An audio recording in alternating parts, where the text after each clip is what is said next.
नमस्कार, मैं राजीव सिंह आपके अपने YouTube चैनल माध्यम आपकी आवाज़ से। जब कोई व्यक्ति किसी कंपनी में सालों काम करता है, बहुत मेहनत से काम करता है, उसे एक अपेक्षा होती है कंपनी से कि जब वो रिटायर्ड होगा तो उसे मेहनत का कुछ इनाम मिलेगा, जिससे रिटायरमेंट के बाद का उसका समय ठीक से गुजरेगा, वो किसी पे आश्रित नहीं होगा, उसे पेंशन मिलेगा, उसके जमा किए हुए पीएफ मिलेंगे, साथ ही उसको उसकी ग्रेजुटी मिलेगी। लेकिन क्या होता है जब उसी व्यक्ति को 60 साल की एज में एक कागज़ का पन्ना पकड़ा दिया जाता है और कहा जाता है कि आज से आपकी सेवाएं समाप्त हुई, अब आप घर जाइए। न तो उसका पीएफ दिया जाता है और यहाँ तक ये पता चलता है कि पिछले 10 साल से कंपनी ने उसकी सैलरी से पीएफ काटा तो है लेकिन जमा ही नहीं किया। वो बेचारा कुछ नहीं कर पाता है। वो कभी जाके कंपनी के पास सर मारता है, कभी जाके सरकार के पास सर मारता है, कभी जाके अथॉरिटी के पास सर मारता है, लेकिन उसकी बातें कहीं नहीं सुनी जाती। वो परेशान हो जाता है, वो हताश हो जाता है, वो हर तरह से अपनी बातें बताने की कोशिश करता है, लेकिन उसको सुनने वाला कोई नहीं होता है। ऐसे ही एक सज्जन जो आज हमारे पास अपनी बात कहने आए हैं, उन्होंने सहारा इंडिया मास कम्युनिकेशन में 33 साल तक नौकरी की और 33 साल के बाद सहारा इंडिया ने उन्हें बिल्कुल ही बेसहारा कर दिया। न तो उनके काटे हुए पैसे उनको मिले, न तो उनका पीएफ क्लियर हुआ, न तो उनको ग्रेजुटी मिली और न ही उनको पेंशन मिला। और वो बिल्कुल से आज बेसहारा हैं, दर दर की ठोकरें खा रहे हैं और उनकी कोई सुनवाई नहीं हो रही है। इसी क्रम में हमारे साथ हैं आज सुरेंद्र चंद मैसी जी, जो अपनी बात हमारे सामने, ऑडियंस के सामने और उन अधिकारियों के सामने भी रखेंगे जो रखते रखते ये आज तक परेशान हो गए हैं। सुरेंद्र जी, हमारे कार्यक्रम में आपका बहुत बहुत स्वागत है। सुरेंद्र जी, कुछ अपने बारे में बताइए। मैं एक्चुअली क्या, हम लोग जब से यानी कि होश संभाला है तो हमने धक्के खाए हैं, लेकिन फिर भी परमेश्वर ने हमें एक छोटी सी जॉब दी सहारा इंडिया मास कम्युनिकेशन में। हमने सोचा था हमारा फ्यूचर बहुत ब्राइट होगा, क्योंकि ये कंपनी बहुत अच्छे तरीके से उभर के आ रही थी, लेकिन परमेश्वर को पता नहीं क्या मर्जी थी, बस हमारा बुढ़ापे का जो सहारा था ना, वो हमारे से छीन लिया गया और हमारी स्थिति इस समय बहुत बुरी है। और जो भी आज आप आगे जो पूछेंगे मैं उसके बारे में बताऊंगा। मैसी साहब, जिस समय आपने सहारा इंडिया को ज्वाइन किया, उस समय तो सहारा इंडिया बहुत बड़ा घराना था देश का। उनकी अपनी एयरलाइंस थी, उनका मास कम्युनिकेशन था, वो फिनेंस में भी बहुत आगे थे। तो वैसे में आपने आई थिंक 1991 में ज्वाइन किया जी। तो वो जर्नी आपकी कैसी थी? जब आपने उसको ज्वाइन किया तो आपको कैसा महसूस होता था अंदर से? उस समय सहारा इंडिया बहुत उभर के आ रहा था और रनिंग में था, और उस समय हमने शुरुआत तो हमने ही करी थी, लेकिन कहते हैं ना, माली फूल खिलाता है और उसका स्वाद नहीं ले पाता। जैसे फल उग जाता है और उसका स्वाद नहीं ले पाता, उस प्रकार से हमने कंपनी को सींचा। 91 में हमने बहुत बारीकी से कह के दिन हमने 2-2, 3-3 दिन रुक के काम किया, लेकिन हमें उसका फल हमारे को नहीं मिला।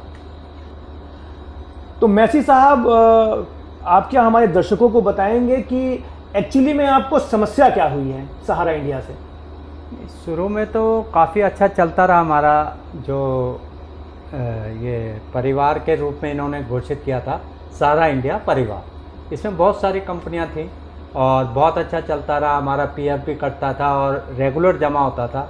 लेकिन एक टाइम ऐसा आया कि 2000 नहीं, सहारा इंडिया के किस कंपनी में आपने ज्वाइन किया था? सहारा इंडिया मास कम्युनिकेशन में मैंने जो ज्वाइन मीडिया किया। देखती है। जी जी, प्रिंट मीडिया। प्रिंट मीडिया जी। और बहुत अच्छा चल रहा था धीरे धीरे, और बहुत ग्रोथ कर रहे थे हम लोग। क्रिकेट को भी फाइनेंस हमारी कंपनी कर रही थी, हॉकी को भी फाइनेंस कर रही थी। अच्छे स्कोप, ऐसा लग रहा था कि हम लोग बहुत अच्छी कंपनी में हैं। लेकिन कहते हैं ना, जो जल्दी से उड़ान बढ़ता है वो नीचे गिरता भी है जल्दी। तो ऐसे ही हमारी कंपनी के भी साथ हुआ, और ऐसा हुआ कि हमारा जो 2014 के बाद जब स्थिति ऐसी आ गई, जब सुब्रत राय जी जेल में गए, तो इसके बाद हमारे को कभी सैलरी मिलती थी, कभी नहीं मिलती थी, और बहुत स्थिति ख़राब हुई। और मेरी जो सैलरी थी, जो 2014 में हमारा तो जो भी पीएफ वगैरह कटा, 2024 में मैं रिटायर हो गया था, तो हमारा जो 2014 से 24 के बीच जो पीएफ कटा, हमारी सैलरी से तो कटा, लेकिन इन्होंने जमा नहीं किया। अच्छा, मतलब आपकी सैलरी से आपका पीएफ का पैसा हर महीने कट रहा था, लेकिन उसको जमा नहीं किया।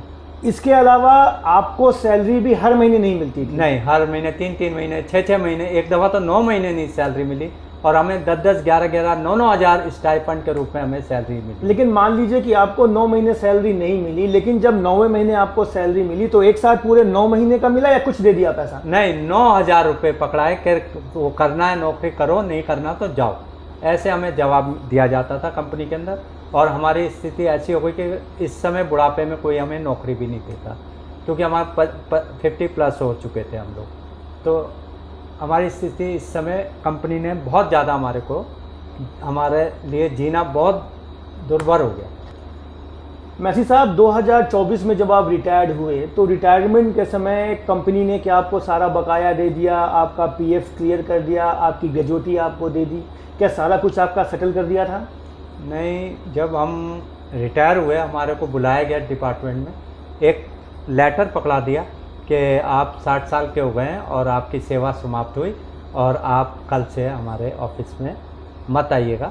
सिर्फ जो एक कभी किसी ज़माने में गुलदस्ता या फूल दे के हमें रिटायर किया जाता था, ऐसा कुछ भी नहीं हुआ हमारे साथ। कई लोग रिटायर हुए, सभी के साथ ऐसा हुआ कि हाँ भाई, ये एक लेटर दे के और आपकी सेवा समाप्त हुई, आप अपने घर बैठिए। मतलब आपको किसी भी प्रकार का जो पैसे आपके अकाउंट से कटे थे या जो आपके बनते थे कि 5 साल पूरा होने के बाद ग्रेजुएटी मिलती है, वो कुछ भी आपको नहीं दिया गया? अभी तक आपको नहीं मिला? कुछ भी नहीं मिला, और बस लेटर के अलावा हमें एक पैसा नहीं दिया उन्होंने। और हम दौड़ दौड़ के परेशान हो गए कि कंपनी में जाते हैं और हमें अंदर नहीं घुसने दिया जाता कंपनी के। तो मैसी साहब, 2014 से 2024 के बीच में न तो आपको ठीक से सैलरी मिली, जब आप रिटायर्ड हुए तो सिर्फ आपको एक लेटर देके कह दिया कि आपकी सेवा समाप्त हुआ, आपको कोई पैसा नहीं दिया गया, आपके ही पैसे आपको नहीं मिले जी। तो क्या आपने किसी अथॉरिटी से बात की, आप किसी के पास मदद के लिए गए?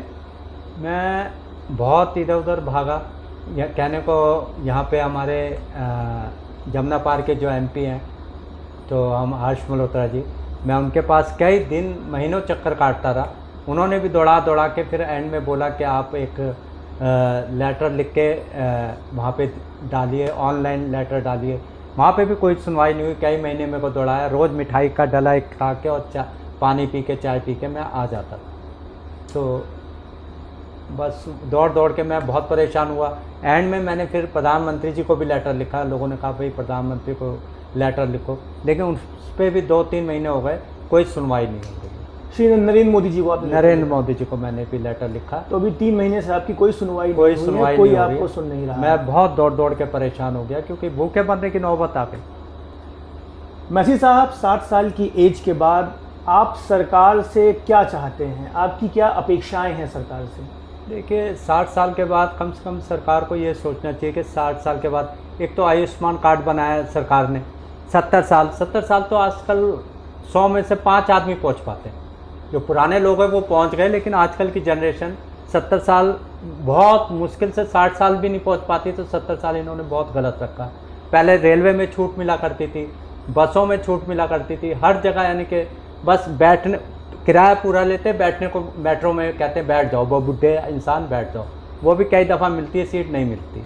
तो सरकार को सोचना चाहिए कि कम से कम 60 साल वाले इंसान को 2000 रुपये देते हैं। अगर मेरी बीवी है साथ में, बच्चे अगर मेरे को खर्चा ना दें तो मेरी बीवी और मैं 2000 रुपये में कैसे घर का गुजारा कर लें, क्योंकि ऑफिस से भी हमारी पेंशन नहीं बन रही है और ना बनने की उम्मीद है, क्योंकि सरकार कोई कदम नहीं उठा रही है हमारे लिए, और बुज़ुर्ग लोगों को तो भूखे मरने की नौबत आ गई है। मैसी साहब, आप हमारे माध्यम से सरकार को क्या संदेश देना चाहते हैं, उनको आप क्या बताना चाहते हैं, आप क्या गुहार लगाना चाहते हैं? देखिए, सरकार अगर चाहे ना तो सब कुछ कर सकती है, ऐसी बात नहीं क्योंकि कंपनी अभी रनिंग में, कंपनी के पास इतना पैसा है कि शायद किसी को मालूम भी नहीं है। इतनी प्रॉपर्टी और इतना पैसा विदेशों से लेके और यहाँ तक उनके पास है, लेकिन फिर भी सरकार कोई मदद नहीं कर रही है हम लोगों की। मैं ही नहीं, ऐसे बहुत से लोग हैं जिनकी चक्कर काटते काटते डेथ भी हो गई है। कुछ तो अंदर ही चक्कर खा के गिर के मर गए, लेकिन यह ऐसा कभी भी ये शो नहीं करते हैं कि हमारे वर्कर भूखे मर रहे हैं। अब तो सबको बैठे हुए हैं वर्कर वहाँ पे स्ट्राइक पे, मेरे को भी कहते हैं आया करो बैठा करो, लेकिन अब कब तक भागें, कब तक पेट्रोल फूकें अपने जेब से। कहीं सुनवाई नहीं है इस सरकार में, तो ख़ास तौर से कहीं सुनवाई। ये हैं सुरेंद्र चंद मैसी साहब, जो 2024 में रिटायर्ड हो गए हैं। न तो इनको पीएफ मिला आज तक, न इनको ग्रेजुएटी मिला, न ही इनको पिछले 10 साल में पूरी तरह से सैलरी मिली। सैलरी के नाम पे कुछ महीनों बाद इन्हें कुछ स्टाइपेंड पकड़ा दिया जाता था। आज ये रिटायर्ड हो चुके हैं और ये बहुत परेशान हैं। इनका बुढ़ापा कैसे कटेगा ये सोच रहे हैं। यहाँ तक कि जो समाज से संबंधित सरकार की योजनाएं हैं, जो पहले जिसकी मदद मिलती थी, अब वो भी इनको नहीं मिल पा रहा है।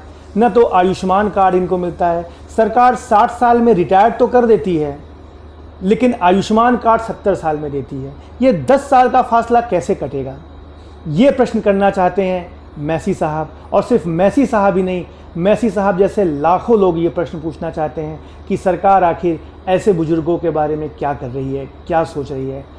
मैसी साहब, इस कार्यक्रम में आने के लिए आपका बहुत बहुत धन्यवाद। आपका बहुत बहुत स्वागत है। धन्यवाद।